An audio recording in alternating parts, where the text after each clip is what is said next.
Carsten Gren.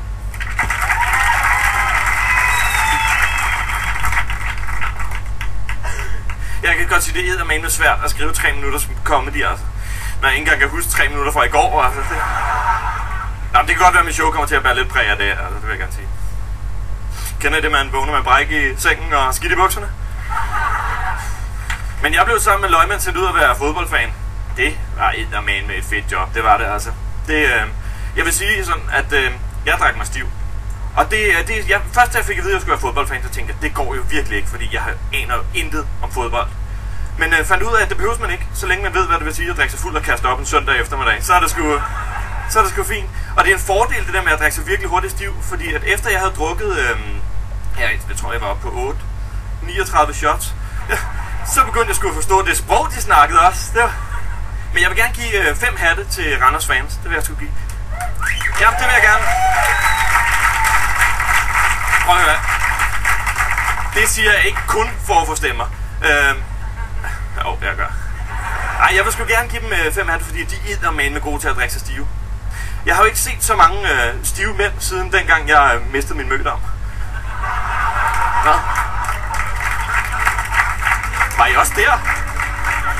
Nej, det mindede faktisk lidt om det i går, fordi der var også et kamerahold, og folk, der fulgte det på store skærm, og alle skuddene kunne man se i slow motion.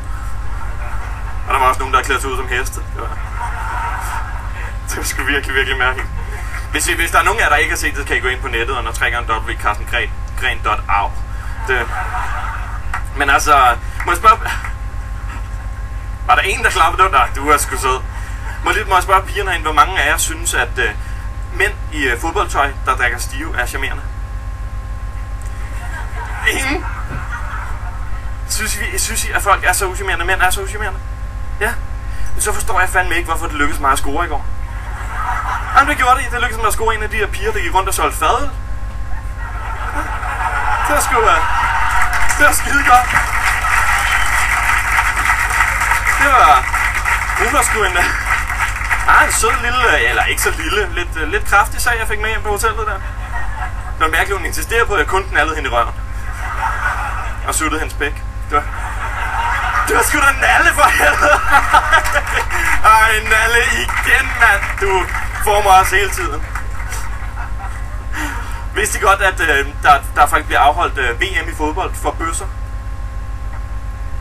Og det synes jeg, har vi brug for det? Fordi altså, hvis vi har brug for det, har vi så ikke også brug for et VM i kvindehåndbold for heteroseksuelle? Det var elegant, jeg ved det godt, og det var alt for mig. Giv en stor hånd til Pelle.